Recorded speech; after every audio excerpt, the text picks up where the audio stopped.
ప్రస్తుతం మనతో పాటు ప్రముఖ ఆధ్యాత్మికవేత్త ఆస్ట్రాలజర్ బ్రహ్మశ్రీ సుభాష్ శర్మ గారు మనతో ఉన్నారు. గురువు గారితో మాట్లాడేద్దాం. నమస్కారం గురుగారు. శ్రీమాత్రేనమండి. జూన్ నెల విశేషంగా సింహరాశి వాళ్ళకి ఓవరాల్ గా ఎలా ఉండబోతుంది, వీళ్ళకి ఎదురయ్యే లాభ నష్టాలు, మంచి చెడులు ఏ విధంగా ఉండబోతున్నాయి గురుగారు? తప్పకుండా తెలియజేస్తాను. ముందుగా వీక్షిస్తున్న ప్రేక్షకులందరికీ శ్రీమాత్రే నమః, శ్రీ గురుభ్యో నమః. నమో దేవ్యై మహాదేవ్యై శివాయై సతం నమః. నమ ప్రకృతే భద్రాయే నియతాం ప్రణతాస్మిత. ముఖ్యంగా సింహరాశి వారికి ఈ మాసంలో కనుక చూసుకున్నట్టయితే 12వ స్థానంలో గురు సంచారం జరుగుతుంది.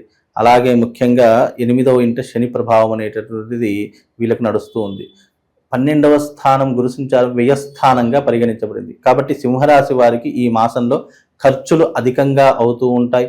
ఆర్థిక భారాన్ని ఎక్కువగా అనుభవించేటువంటి పరిస్థితులు ఏర్పడుతూ ఉంటాయి. చేయవలసినటువంటి పనులన్నీ కూడా పెండింగ్లో పడుతూ ఉంటాయి. అష్టమ శని ఆరోగ్య భంగాన్ని కలిగిస్తూ ఉంటుంది. కాబట్టి ముఖ్యంగా వీళ్ళకు ఆర్థిక పరంగా, ఆరోగ్యపరంగా తీవ్రమైనటువంటి ఇబ్బందులు ఎదుర్కోవాల్సినటువంటి పరిస్థితులు ఉంటాయి. కుటుంబంలో కావచ్చు, లేదా వీళ్ళకి సంబంధించినటువంటి సన్నిహితులు కావచ్చు, ఎవరైనా కావచ్చు, ఆరోగ్యపరంగా నష్టపోయేటటువంటి అవకాశం. అలా ఆ యొక్క కుటుంబంలో సింహరాశి వారు ఉన్నటువంటి వారు ఎవరైతే ఉన్నారో వాళ్ళే ఎక్కువగా కష్టపడడం, ఇలాంటివి ఎక్కువగా జరిగేటటువంటి పరిస్థితులు ఏర్పడతాయి. ముఖ్యంగా వాళ్ళదే సింహరాశి అయి ఉంటే కనుక ఫైనాన్షియల్ ఇబ్బందులు కావచ్చు, లేదా మానసిక ఇబ్బందులు కావచ్చు, ఎక్కువగా అనుభవించేటటువంటి పరిస్థితులు ఏర్పడుతూ ఉంటాయి. చిన్ననాటి నుండి చాలా కష్టపడుతూ ఉంటారు. ఎదగడానికి ఎన్నో రకాలైన వ్యయ ప్రయాసాలు పడుతూ ఉంటారు. కానీ వీళ్ళ జీవితంలో ఎదుగుతారు, కానీ వీళ్ళకు డబ్బు అనేటటువంటి చాలా లోటుగా ఉండేటటువంటి అవకాశాలు ఏర్పడుతూ ఉంటాయి. తద్వారా వీళ్ళు ఫైనాన్షియల్ ఇబ్బందులు చిన్ననాటి నుండి అనుభవిస్తూ ఉంటారు. అందులోనూ ఈ మాసంలో గురువు యొక్క ప్రభావం వల్ల, ముఖ్యంగా వీళ్ళకు 12వ స్థానంలో గురు సంచారం చేయడం వల్ల జూన్ 1వ తారీఖు తర్వాత ఫైనాన్షియల్స్ ఇబ్బందులు చాలా అనుభవించేటువంటి పరిస్థితులు ఏర్పడతాయి. కాబట్టి చాలా జాగ్రత్తగా ఉండాలి సింహరాశి వారు. అదే రకంగా ఆ అష్టమ శని అనేటటువంటి కష్టాలను తెచ్చిపెడుతూ ఉంటుంది. ఇప్పుడు సపోజ్ ఏదైనా పని మొదలు పెట్టాము, లేదా ఏదైనా పని మనం ప్రారంభం చేద్దామని అనుకున్నాం అనుకోండి, ఆ పనిలో ఎన్నో ఆటంకాలు, ఎన్నో ఇబ్బందులు మొదలవుతూ ఉంటాయి. కానీ వీళ్ళకి సంఘంలో గౌరవము, మర్యాదలు విపరీతంగా ఉంటూ ఉంటాయి. తద్వారా వీళ్ళు ముందుకు నెట్టుకొచ్చేటటువంటి ప్రయత్నం చేస్తూ ఉంటారు. అలాగే పెద్దవాళ్ళంటే గౌరవము, మర్యాదలు ఏర్పడుతూ ఉంటాయి. అలాగే వీళ్ళు చాకచక్యంగా ఏ పనినైనా కూడా చాలా చాకచక్యంగా వ్యవహరించేటటువంటి వారిలో సింహరాశి వారు ఒకరు అని చెప్పుకోవచ్చు. లేదు అని అంటే గనక ఈ రోజున మనకు ఒక ప్రాజెక్ట్ ఓకే అవుతుంది, లేదా మనకి ఈ రోజున ట్రాన్స్ఫర్ జరిగిపోతుంది, ఈ రోజున ప్రమోషన్ వస్తుంది అని చాలా ఆసక్తిగా ఆలోచిస్తాం. తెల్లారేసరికి తారుమారైపోతూ ఉంటాయి. అంటే ఈ రోజు అనుకున్న పని తెల్లవారితే అయిపోతుంది అనుకున్న పని కూడా అవ్వకుండా పెండింగ్ లో పడేటటువంటి ఇబ్బందులు చాలా మట్టుకు ఈ యొక్క సింహరాశి వారి యొక్క జాతకంలో ఏర్పడుతూ ఉంటాయి. కనుక వ్యయస్థానంలో గురు సంచారం, అష్టమ స్థానంలో శని సంచారం వీళ్ళకు తీవ్రమైనటువంటి ఇబ్బందులు కలిగిస్తుంది. కాబట్టి కాస్త జాగ్రత్తగా ఉండే ప్రయత్నం చేసుకోవాలండి. వీళ్ళకి అష్టమ శని ఇంకెంతకాలం ఉంటుంది గురుగారు? అష్టమ శని మళ్ళీ వీళ్ళకు 2027 ఏప్రిల్ వరకు ఉండేటటువంటి అవకాశం ఉంటుంది. ఈ 27 ఏప్రిల్ అయిపోయింది అనుకోండి, అష్టమ శని వెళ్ళిపోతుంది. కాబట్టి తద్వారా వీళ్ళకు 2027 తర్వాత కాస్త మెరుగైనటువంటి ఫలితాలు అనేటటువంటి సింహరాశి వారికి ఏర్పడతాయండి. ప్రస్తుత కాలంలో వీళ్ళకి కాస్త రిలీఫ్ అంటే ఏ విభాగాలు చెప్పుకోవచ్చు అంటారు మనం? ముఖ్యంగా రిలీఫ్ అని అంటే కనుక దైవిక ఆరాధన చేసుకోవడం, జపతప హోమాది క్రతువులు ఆచరించడము. అందులోనూ సింహరాశి వారు ఏదైనా రెమెడీ చేసుకోవాలి అంటే మంగళ చండీ తంత్ర ప్రయోగం చేయించుకోండి. తద్వారా వీళ్ళకు శుభం లాభం కలిగేటటువంటి అవకాశం ఉంటుంది. ఏదైనా మంత్రం చదువుకోవాలి అని అంటే గనక ఓం మృత్యుంజయాయ రుద్రాయ నీలకంఠాయ శంభవే అమృతేశాయ శర్వాయ మహాదేవాయ తే నమః అనేటటువంటి మంత్రాన్ని చదువుకోండి. రోజు 108 సార్లు చదువుకునే ప్రయత్నం చేయండి. తద్వారా వీళ్ళకు శుభం లాభంతో పాటు అదృష్ట యోగం కూడా కలుగుతుంది. విశేషంగా పుణ్యక్షేత్రాల దర్శనం చేసుకోండి. ముఖ్యంగా శైవ క్షేత్రాలు కావచ్చు, అమ్మవారి యొక్క క్షేత్రాలు కావచ్చు. వీలైతే విజయవాడ కనకదుర్గ అమ్మవారి యొక్క దర్శనమైనా చేసుకొని రండి. తద్వారా వీళ్ళకు శుభం లాభం కలుగుతుంది. అలాగే వీళ్ళకి ఏమిటి అని అంటే కనుక దగ్గరలో ఉన్నటువంటి ఆలయాన్ని దర్శించడంతో పాటు నిద్ర చేయడం వల్ల, లేదు అని అంటే కనుక వీళ్ళ యొక్క ఇంటి దేవుడు ఎవరైతే ఉన్నారో అక్కడికి వెళ్ళి నిద్ర చేయడం వల్ల వీళ్ళకి కాస్త ఉపశమనం కలిగేటటువంటి అవకాశం ఉంటుంది. నేను చెప్పినటువంటి మంత్రాన్ని ప్రతిరోజు క్రమం తప్పకుండా ఉదయకాలం లేచిన వెంటనే, స్నానం చేసిన వెంటనే ఆ మంత్రాన్ని 108 సార్లు ఉచ్చారణ చేసుకోండి. తద్వారా మీకు మనోధైర్యం పెరుగుతుంది, మనోబలం పెరుగుతుంది, నెగిటివ్ ఎనర్జీ నుంచి దూరం అయిపోతూ ఉంటారు. తద్వారా మీకు రావాల్సినటువంటి ప్రజాదరణ కలుగుతుంది. ముఖ్యంగా సింహరాశి వారికి ప్రజాదరణ అంటే చాలా విపరీతమైన ఆసక్తి కలుగుతుంది. సింహరాశిలో పుట్టినటువంటి వాళ్ళకి నాయకత్వ లక్షణాలు ఎక్కువగా ఉంటూ ఉంటాయి.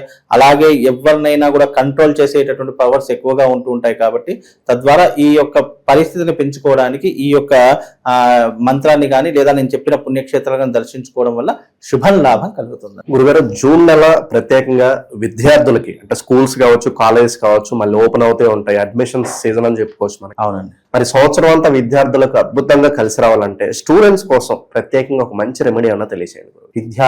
విద్యార్థులకు కావాల్సింది ఏంటి? జ్ఞానము, అలాగే తెలివితేటలు, విద్యా అర్హత, అలాగే విద్యకు అధినాయకులు సరస్వతి అని చెప్తూ ఉంటాము. అయితే ముఖ్యంగా ఈ సంవత్సరం విద్యా సంస్థలకు చాలా తీరనటువంటి నష్టం ఏర్పడుతూ ఉంటుంది. కాబట్టి విద్యా సంస్థలు చేసుకోవాల్సినటువంటిది ఏంటంటే, ఎవరి విద్యా సంస్థలు అయితే ఉన్నాయో ఆ విద్యా సంస్థలో ఉన్న ప్రతి ఒక్కరూ తమ విద్యా సంస్థలో రాజశ్యామల యాగం చేయించుకోవాలి. రాజశ్యామల యాగం అనేటటువంటిది ఎంత గొప్పనైనటువంటిది అంటే, ఆ తల్లిని ఆశ్రయించిన, ఆ తల్లిని నమ్మిన మనకిచ్చేటటువంటి జ్ఞానాలు ఏంటి అంటే గనక చదువు, జ్ఞాపక శక్తి, అలాగే మంచి అర్హత, అలాగే మంచి జ్ఞానాన్ని ఇచ్చేటటువంటి తల్లిగా విరాజిల్లుతుంది. మీరు ఎప్పుడైనా గమనించండి, ముక్కోటి దేవతల్లో అమ్మవార్లకు ఇద్దరికే వీణలు ఉంటాయి. ఒకటి సరస్వతి అమ్మవారి చేతిలో ఒక వీణ ఉంటుంది, రెండవది రాజశ్యామల అమ్మవారి చేతిలో వీణ ఉంటుంది. అంటే సరస్వతీదేవి అమ్మవారికి మరొక అవతారమే రాజశ్యామలాదేవి. ఈ తల్లి మంత్రినిగా పనిచేసేటటువంటి తల్లి. అంటే ఈ లలిత అమ్మవారికి మంత్రినిగా, శ్రీచక్రంలో సంచరించేటటువంటి అధిష్టాన దేవతగా, కదంబ వనవాసిని అని పేరు పెట్టేటటువంటి తల్లి ఈ యొక్క అమ్మవారు. ఈ అమ్మవారిని ఎవరైతే ఆరాధిస్తారో, ఎవరైతే పూజిస్తారో వాళ్లకు విద్య గాని, వివేకం గాని, ఆలోచనలు గాని, తెలివితేటలు గాని, అలాగే మంచి జ్ఞాపక శక్తి, మేధాశక్తి కావాలి అని అంటే తప్పకుండా ఈ యాగం చేయించుకోవాలి. అలాగే విద్యా సంస్థలు అందరికీ కూడా జూన్ మాసంలో ఓపెన్ అవుతూ ఉంటాయి, అంటే తెరుచుకుంటూ ఉంటాయి. ఈ విద్యా సంస్థల ప్రతి ఒక్కరూ కూడా తప్పకుండా తమ విద్యా సంస్థలో సంవత్సరానికి ఒకసారైనా ఈ యాగం చేయించుకోవాలి. ఎందుకంటే ఆ విద్యాస్థానంలో చేసుకోవడం వల్ల సరస్వతీదేవి, రాజశ్యామల అమ్మవారు ఆ యొక్క ఆ స్థలంలో కొలువు తీరుతూ ఉంటుందట. ఎక్కడైతే ప్రతి ఒక్క ఏడాది ఈ యొక్క యాగం చేస్తారో విద్యా సంస్థలు ముఖ్యంగా, అక్కడ చదువుల తల్లి విరాజిల్లుతూ ఉంటుంది. అంటే ఆ యొక్క సంస్థకు కావచ్చు, ఆ యొక్క స్కూళ్ళకు కావచ్చు, కాలేజెస్కు కావచ్చు, విపరీతమైనటువంటి పేరు ప్రఖ్యాతలు తీసుకొచ్చి పెడుతూ ఉంటుంది. అంటే ఈ అమ్మవారిని విజయ దేవత అని కూడా పిలుస్తారు. అంటే విజయానికి ప్రతీకగా కూడా ఈ తల్లిని పిలుస్తారు. కాబట్టి విద్యా సంస్థలు ఎవరైనా సరే మీరు ప్రతి ఏడాది, ఎందుకంటే ప్రతి ఏడాది కొత్త అడ్మిషన్స్ కావాలి, అలాగే వాళ్ళ వ్యాపారం చాలా అద్భుతంగా నడవాలి. విద్యా సంస్థలు అంటే వ్యాపారాలు అయిపోయాయి కాబట్టి వాళ్ళ యొక్క వ్యాపారాలు నడవాలి అని అంటే గనక విద్యార్థులు ఆకర్షితులు అవ్వాలి. అంటే చాలా మంది ఇప్పుడు విద్యా సంస్థలో చేర్పించే తల్లిదండ్రులు ఏం చేస్తారంటే 100 స్కూళ్ళు చూస్తారు, లేదా 100 కాలేజెస్ చూస్తారు, కానీ ఒకటే కాలేజీలో వెయ్యాలి, ఒకటే స్కూల్లో వెయ్యాలి. మరి ఆ ఒక్క స్కూల్కి ఎందుకు అంత ప్రాధాన్యత వస్తుంది అని అంటే కనుక ఆకర్షణ శక్తి. కాబట్టి విద్యా సంస్థలకు ఆకర్షణ శక్తి కావాలంటే తప్పకుండా రాజశ్యామల తంత్రయాగం చేయించుకోవడం వల్ల ఆ యొక్క సంస్థలకు విశేషమైనటువంటి ప్రజాదరణ కలుగుతూ ఉంటుంది. అందుకే గతంలో కేసీఆర్ గారు కూడా రాజశ్యామల యాగం చేయించారు ఆకర్షణ శక్తి గురించి. అలాంటి ఆకర్షణ శక్తి నైపుణ్యాన్ని ఇచ్చేటటువంటి తల్లే రాజశ్యామల అమ్మవారు. కాబట్టి విద్యకు అధినాయకులు కూడా అమ్మవారే అవుతుంది. కాబట్టి ఈ యొక్క యాగం చేయించుకుంటే విశేషమైనటువంటి పుణ్య ఫలితం కలగడంతో పాటు మీరు అన్నట్టుగా ఆ విద్యా సంస్థలు మంచి పేరు ప్రఖ్యాతలను గడిస్తూ ఉంటాయి, మంచి అందుబాటులో ఉండేటటువంటి పరిస్థితులు ఏర్పరచుకుంటాయి, గొప్ప స్థాయికి వెళ్ళేటటువంటి అవకాశం కూడా ఆ విద్యా సంస్థలకు ఏర్పడుతుంది. ఆ విద్యా సంస్థలో చదువుకున్న విద్యార్థులకు కూడా మంచి సత్ప్రయోజనాలు కలుగుతాయి. అక్కడికి అడుగు పెట్టగానే మానసిక స్థితి కావచ్చు, మానసిక ప్రశాంతత కావచ్చు, అన్నీ కూడా సమపాలనలో ఉండేటటువంటి అద్భుతమైనటువంటి రెమెడీ ఈ యొక్క రెమెడీ. కాబట్టి ఇది చేసుకోవడం వల్ల విశేషమైనటువంటి ప్రజాదరణతో పాటు ఆకర్షణ శక్తితో పాటు విద్యార్థులకు బుద్ధి, జ్ఞానము, వివేకము అన్నీ కూడా కలుగుతాయండి. మంచి విశ్లేషణ అందించారు, ధన్యవాదాలు.